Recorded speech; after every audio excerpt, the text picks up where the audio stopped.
Dediniz kanalımdan dünyadaki tüm dostlara selamlar, sevgiler, saygılar. Örgümü Dediniz kanalıma hepiniz hoş geldiniz.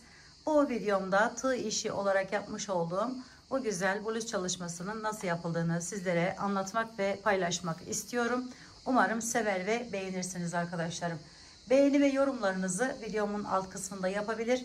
Ayrıca paylaşımda bulunarak daha çok kişilere ulaşımını sağlayabilirsiniz. Evet, yapımı kolay olan bu bluz çalışmasına hemen geçelim arkadaşlar. Bluzumu yaparken inci, koton, pullu ve aynı zamanda simleri de var arkadaşlarım. Bu ipi kullandım. Şöyle göstereyim yakından. Şöyle bir ip. Tığım ise 3 milim oldu. Şimdi arkadaşlar burada ilk başlarken şuradan başlıyoruz. Burası bizim kol ağzımız. Aynı zamanda böyle devam ettiği için böyle gövde kısmı da olmuş oluyor. Yani geniş bir kol yapacağız ve daha önceden de bu tarz çalışmalar yapmıştık. Bunun için de ölçü olarak arkadaşlar bu yaka, omuz yakasından aşağıya ne kadar uzunlukta istiyorsanız o kadar arkadaşlarım. Bel kısmına gelen yerde ne uzunlukta, bu crop olduğu için biraz daha kısa olması gerekiyor. Yani ölçünüz buradan almanız gerekiyor. Kişinin, yani yapacağınız kişinin omuzundan alta doğru inerek ne uzunluğu isterseniz o kadar bu birazdan yapacağımız işlemi yapmanız gerekiyor arkadaşlarım. Şöyle bu 40 santime yakın, yaklaşık bir 38-39 santim civarında ve 25 tane bu şekilde yer yaptım arkadaşlarım ben. Şöyle tutuyorum ipimi. Önce bir şöyle zincir çekiyorum. Sonra 1, 2, 3 tane zincir çekiyorum. Üzerine bir aldım. Hemen ilkinin içerisinden giriş yapıyorum. İlk zincirden sonra 3 tane çekiyoruz. Şöyle yaptık ve şu şekilde yer yapıyorum bakın. 1, 2, 3. Çok dar olmasın bu. 3 tane gevşek gevşek zincir çekip şöyle içerisinden alıp bir tane ikili trabzan yapıyoruz arkadaşlar. Bu şekilde yerlerimizi oluşturmuş oluyoruz. 1, 2, 3. Toplam 25 tane ben bunda yaptım. Dediğim gibi 40 santim. Normal ölçüsü 38, 36, 38 beden civarında. Şöyle aldım. Yani bunlar tamamen değişeceği için aslında net rakamları size söylemeye çekiniyorum. Çünkü elimiz tutmayabilir. İpiniz daha farklı olabilir. Gördüğünüz gibi benim ipim bu şekilde. Şöyle bir kalınlığa sahip. 3 milim tığ kullanıyorum. Bu şekilde biraz da benim elim gevşek arkadaşlarım. Çok sıkı yapamıyorum. Şöyle bakın. Bu şekilde yerleri oluşturuyoruz. 1, 2, 3 zincir, sonra üzerine bir alıyoruz ve devam ediyoruz. Bunu iki parça halinde tamamlayıp birbirine ekleyeceğiz. Zaten ben o ekleme kısımlarında size göstereceğim arkadaşlarım nasıl eklendiğini. Çok kolay bir yapımı var. 3 şöyle devam edelim.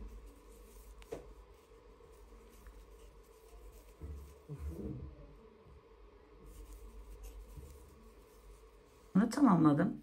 Diğeriyle aynı ölçüye geldi. Şöyle biraz o topluyor tabi. Bunu yaparken tek olarak bitirmeye özen gösterirseniz daha rahat edersiniz arkadaşlar. Ölçünüze göre yapıp tek sayıda olmasını gerekiyor. Daha iyi olur. Şöyle aldım. Birinci ikili trabzanımı yaptım. Hemen bakın şu boşluktan giriş yapıyorum. 1, 2. 2 tane buraya ikili trabzan yapıyorum. 1, 2, 3, 4 tane zincir çektim. Üzerine bir aldım. Bu aşağıdan bir tanesini atlayıp diğerine geçiyorum. Şöyle. Ve buraya 3 tane ikili trabzan yapıyorum. 1, 2, 3. Bu şekilde. 4 zincir. 1, 2, 3, 4. Üzerine bir aldım. Sonra devam ediyorum. Şunu atlıyorum. Aradan bir tanesini diğerine giriş yaparak 3 tane ikili trabzan yapıyorum. 1, 2, 3. 1, 2, 3, 4 zincir. Bir aldım üzerine. Atladım birini, diğerine geçiyorum. 2, 3. Evet arkadaşlar bakın. Bu şekilde devam ediyoruz. 1, 2, 3, 4 zincir. Birini atladık. Diğerine geçtik. Ve 3 tane ikili trabzan yapıyoruz. 2, 3. Evet, böyle sona kadar devam edelim.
Evet, 1, 2, 3, 4 zincir.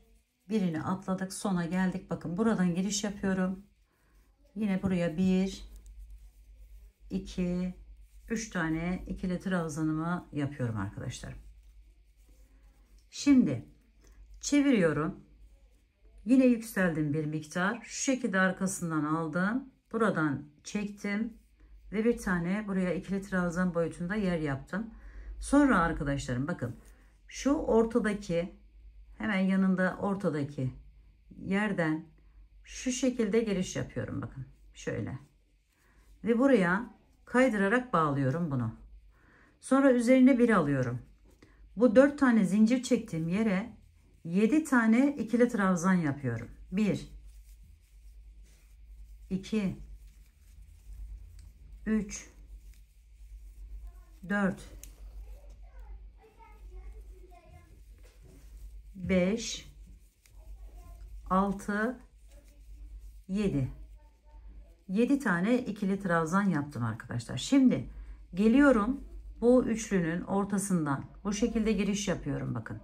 Şöyle ve aldım, kaydırarak diğer tarafa bağlıyorum. Şöyle. Sonra üzerine bir alıyorum. Buradan giriş yapıyorum. 7 tane yine ikili trabzan yapıyorum. 2, 3,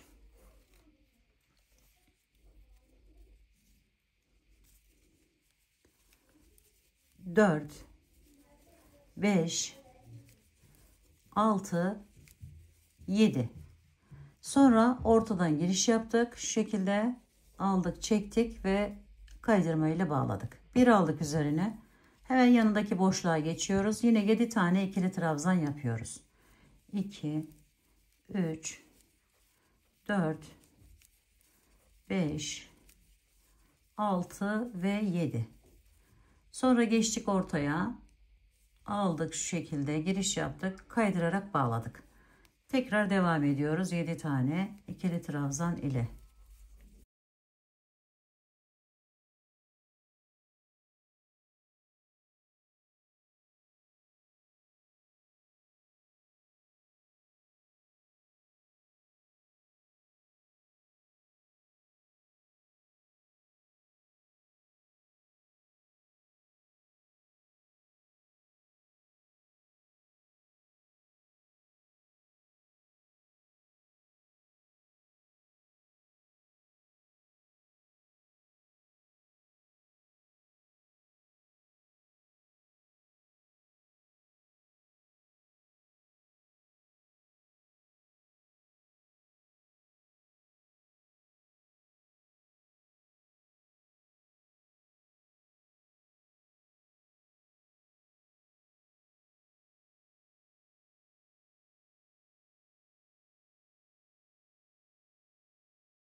Son yere geldim.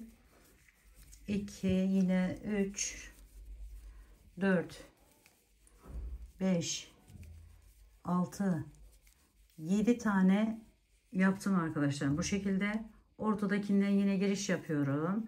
Şöyle çektirdim. Sonra üzerine bir alıyorum. Bakın şöyle giriş yapıyorum. Ve buraya bir tane ikili trabzan yapıyorum. Bu şekilde. Şimdi çevirdim. Yükseliyorum. Bir tane şöyle arkadan aldım. İkili trabzanımı yapıyorum. 1, 2, 3, 4 tane zincir çektim. Üzerine bir aldım. Bakın şu iki tanesini 7 tane ikili trabzanım vardı burada. Şöyle 1, 2 atladık. Üçüncünün belinden yani ortasından giriş yapıyoruz bu şekilde. 3 tane bu şekilde yer yapıyoruz. Bakın 3 tane altta yaptığımız ikili trabzanları şimdi bu şekilde buraya yapıyoruz. Birinciyi yaptık. 2 ve 3 arkadaşlar. Şöyle. Şimdi 4 tane zincir. 1, 2, 3, 4. Bir aldık üzerine. Geçiyoruz diğerine. Bakın şöyle sayabilirsiniz de yaptıkça elinizde alışıyor. 1, 2 atladık. Üçüncüden bu şekilde giriş yapıyoruz. Çektik. Ve ikili trabzan yapıyoruz. 1, 2, 3.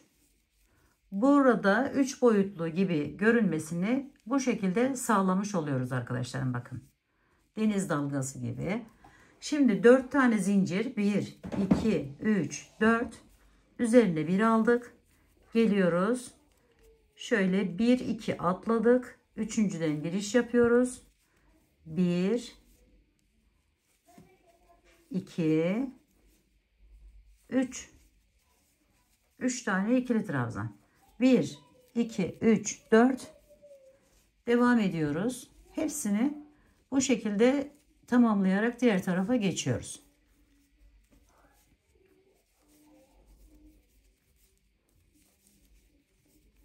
Modelin en can alıcı ve modelin ortaya çıkmasını sağlayan işlem burası arkadaşlar.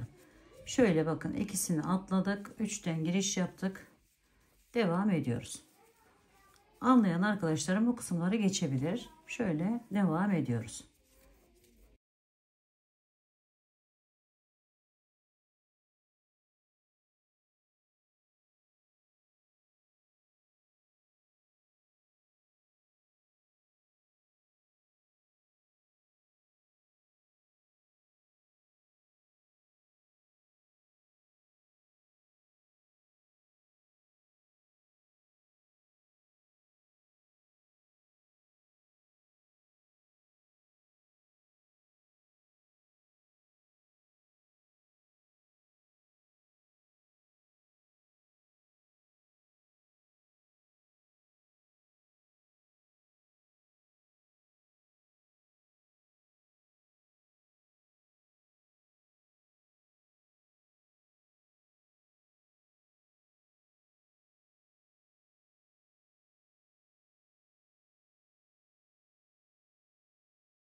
Evet arkadaşlar, şimdi bakın yaparak son yere geldik.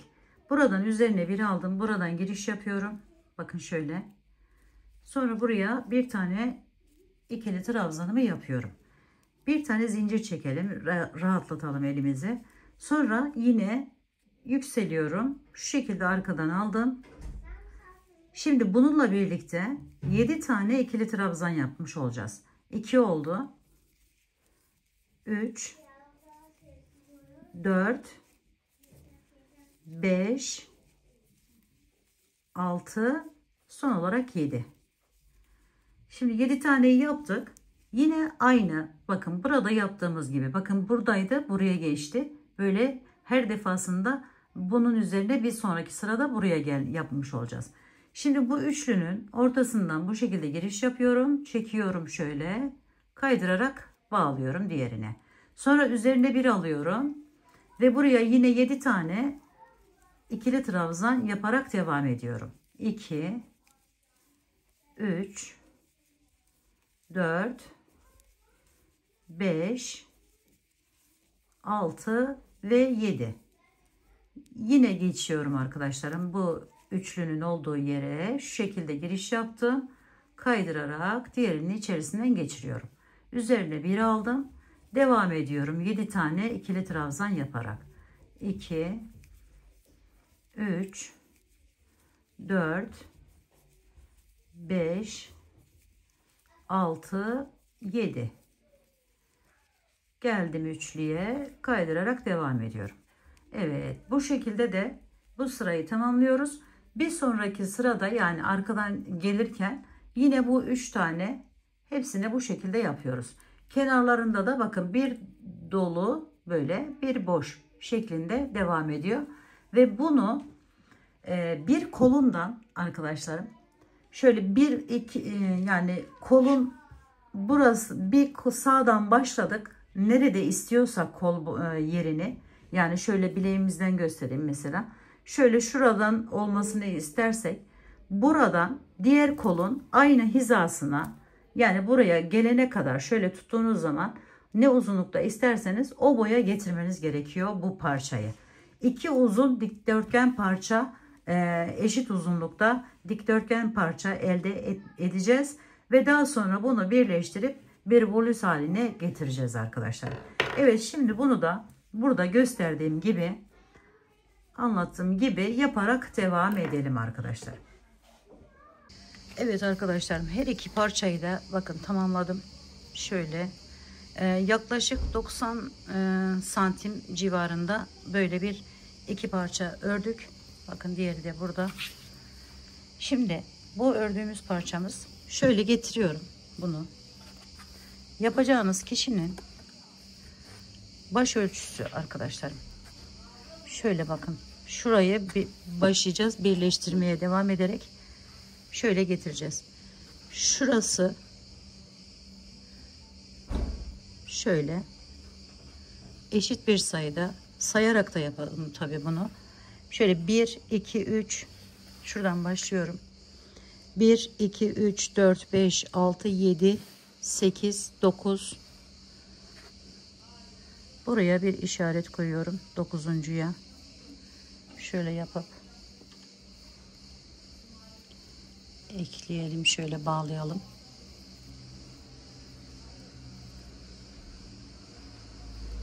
Sonra bu tarafa geçiyorum. Yine buraya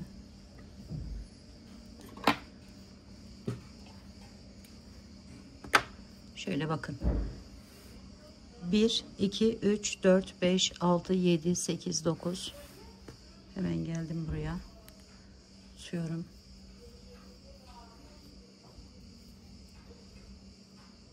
Ve burayı bağlıyorum. Şurası benim yaka kısmım olacak arkadaşlar. Aşağıya iniyorum şimdi. Şöyle. Aşağıda da bel kısmını ayıracağız. Burayı ise içinde bir ip keseyim.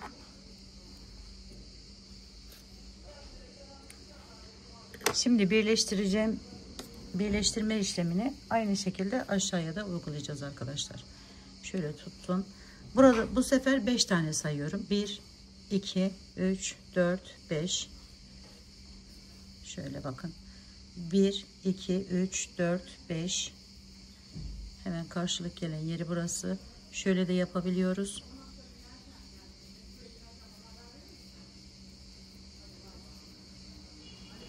Şöyle karşıladı bakın. 1 2 3 4 5. 6. da şurada şöyle bağlıyorum. Bunu yaptığınız kişinin belinde o bel kısmı olacak arkadaşlarım. Onu da söyleyelim. Şöyle geçtik şimdi diğer tarafa. Koyduk üst üste. Yine altıncıdan, burası ilk yerimiz. Bir, şöyle tutalım birazcık. Eşitlemek amaçlı yaptığım bir işlem şu anda. Şöyle. Şimdi sayalım. 1, 2, 3, 4, 5, 6. Aynı şekilde 6 da öyle. 1, 2, 3, 4, 5, 6. Bunu da buradan hemen şöyle tutuyorum, bağlıyorum.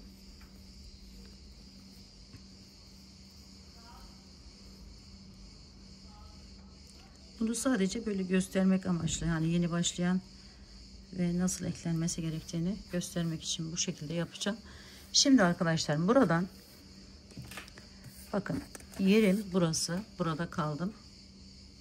Parçayı tamamladıktan sonra kesinlikle ve kesinlikle bu üç tane ikili trabzan yaptığımız yerde bırakıyoruz. Şimdi bunu aldım. Hemen bunun karşısına gelen yerden giriş yapıyorum önce. Şöyle. Sonra buradan çekerek birleştiriyorum. 1, 2, 3 tane zincir çekiyorum. Geliyorum arkadaşlarım, bakın. Hemen bir alttaki, bak şunun birleşim yerini, yani onu yaptığımız yere giriş yaptım ve bağladım. Sonra karşısına geçiyorum. Aynı o şekilde yaptığımız yerin karşısına giriş yaparak buradan da şöyle kaydırarak bağlıyorum. 1, 2, 3 tane zincir çektim. Geçiyorum buraya. Bakın şu şekilde de yapabilirsiniz. Önden görmek amaçlı. Şöyle aldım, bağladım. Sonra karşısına geçiyorum. Hemen buradan giriş yapıyorum. Şöyle kaydırarak bağlıyorum. 1, 2, 3. Geçtim arkadaşlarım. Bakın alttaki yerim burası. Hemen buradan şöyle giriş yapıyorum.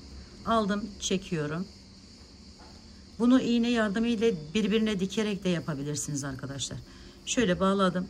Sonra hemen karşılık gelen yerine giriş yapıyorum. Şöyle oradan da kaydırarak bağlıyorum. 1, 2, 3 zincir. Aşağıya indim. Oradan aldım. Sonra bu karşılık gelen yerine bağladım. 1, 2, 3 zincir. Buradan giriş yapıyorum. Böyle her sırayı birbirine ekleyerek bu kırmızı ip bağladığımız yere kadar devam ediyoruz. Kolunun bir tanesine bu şekilde, hani üst kısmını eklemiş oluyoruz. Aynı şekilde arkadaşlar alttaki yerleri de ve diğer tarafı da bu şekilde ekliyoruz. 1, 2, 3. Hemen buradan giriş yaptım, aldım. Sonra karşılık gelen yerinden giriş yapıyorum, alıyorum. 1, 2, 3. Buradan giriş yaptık, bağladık. Sonra buraya geçtik. Dediğim gibi bunu iğne yardımıyla da yapabilirsiniz.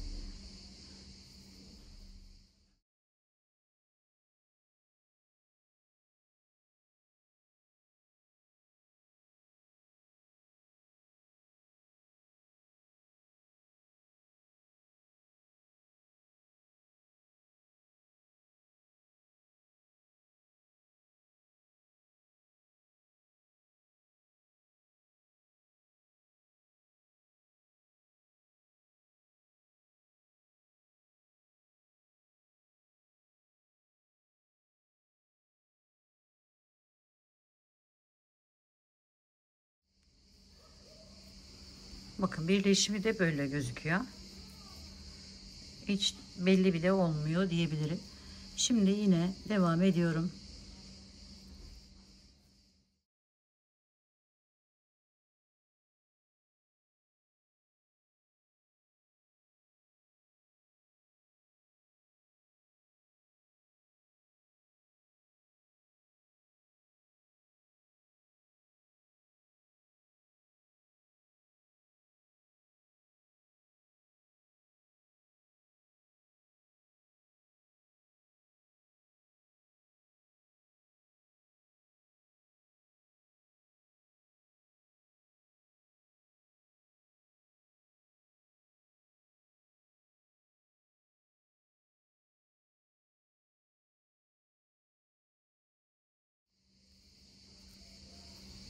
Evet, bu kısmını bakın ekledik.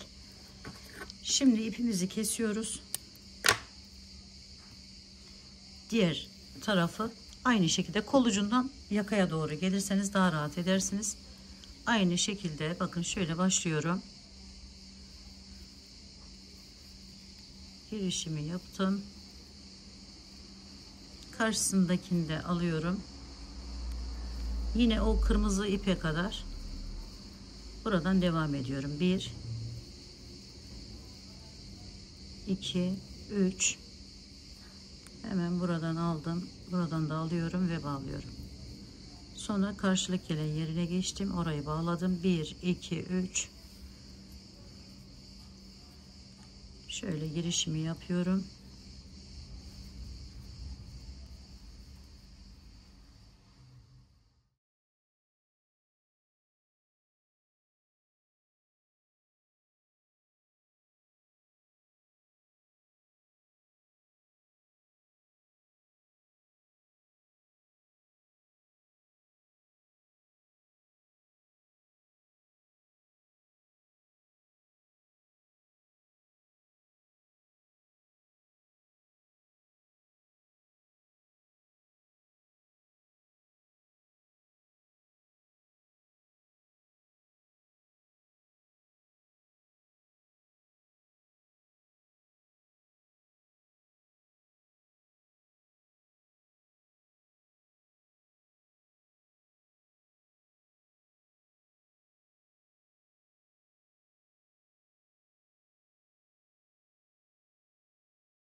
Şimdi geldik buraya. Bakın. Şöyle bunu çıkarttım. Hemen üstten giriş yaptım. Şuradan da karşılık gelen yerinden de alıyorum. Şimdi arkadaşlarım burada bitirdik. Üzerine bir alıyorum. Bakın şu boşluğa giriş yapıyorum. 7 tane ikili trabzan yapıyorum. 2 3 4 5 6 7. Burası yaka kısmı olacak. Sonra şu şekilde giriş yapıp aynı modelde yaptığımız gibi kaydırarak bağladım. Şimdi tekrar üzerine bir alıyorum. Biraz da toparlaması için şurayı atladım bakın. Yine 7 tane 1 2 3 4 5 6 7. Sonra burası zor, hani biraz daha zor diye buradan anlatmak istedim. Yaka kısmı bu şekilde bitecek. Aynı şekilde alt kısmı da, yani bel kısmı da bu şekilde bitecek. Ve kol kısmı arkadaşlarım. Zaten kollarda bakın burayı 3 tane mi yerimiz var, boşluklarımız var. Bu boşluklara yine 7'şer tane doldurup burayı da bu şekilde tamamlayacağız. Alt kısmını ve yaka kısmını da bu şekilde tamamlayacağız. Bir aldık üzerine, hemen geçtik buraya. 7 tane buraya ikili trabzanımızı yapıyoruz. 1 2 3 4 5 6 ve 7. Şimdi geldik ortadaki şuradan da bu şekilde de girebilirsiniz. Şu şekilde ortadaki yerimiz gibi duruyor zaten. Oradan da alıp devam edebilirsiniz arkadaşlar. 1 2 3 4 5 6 ve 7. Evet bakın şöyle. Şimdi bunu geliyorum. Şu ortadaki yerle birleştiriyorum ve bağlıyorum. Yine aynı 7 tane devam ediyorum.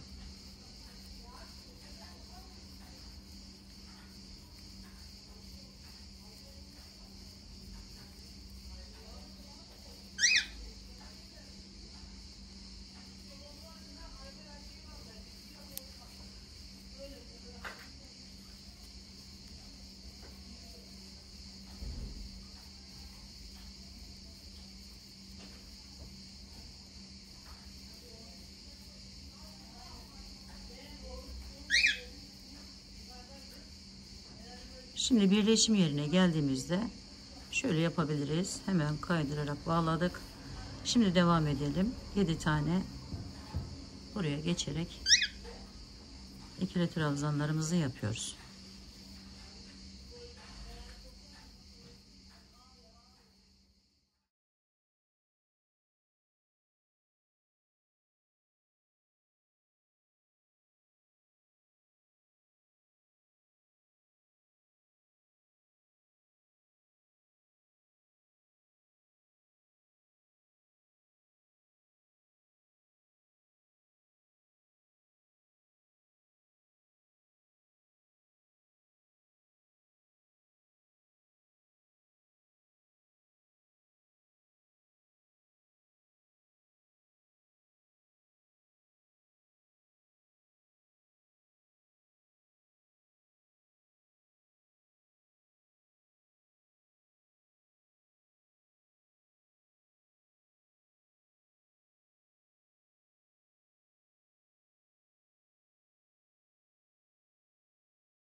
Evet, son bitim yeri olduğu için şöyle hemen kaydırarak bağladım. Bir tane zincir çektim ve kesiyorum. Şimdi yaka kısmını bu şekilde tamamladık. Alt kısmına geçince arkadaşlarım şöyle buraları ekleyeceğiz yine buraya kadar. İp bağladığımız yere kadar, burayı da buraya kadar ekleyeceğiz. Bu gövde kısmına ise yakada uyguladığımız bu işlemi uygulayacağız. Biraz uzun olmasını isterseniz ya da daha uzun yapmak isterseniz ise yine aynı şekilde bunun üzerine böyle ikili trabzanlar yaparak, yani şu modeli alt kısma şuraya uygulayarak devam edebilirsiniz arkadaşlarım. Aynı şekilde kollarını da böyle bir sıra, iki sıra, yani dilediğiniz kadar yapabilirsiniz. Bakın kolları da bu şekilde hazır zaten. Aynı bu başlangıç yerinde de aynı şekilde hazır. Aralara 7'şer tane doldurup bir sıra, dediğim gibi 2 sıra, burayı da bu şekilde yapabilirsiniz. Evet, şimdi bunları da tamamlayalım ve tekrar görüşelim. Evet arkadaşlarım, bakın eklemeleri yaptım. Son olarak bu kenarları da gösterdiğim gibi çevirdim. Alta şöyle 2 sıra şeklinde yaptım arkadaşlar. 2 sıra aynı modeli devam ettirdim. Kol uçlarına da böyle 2 sıra yaptım. Ve tamamlamış olduk bluzumuzu. Umarım sevmiş ve beğenmişsinizdir.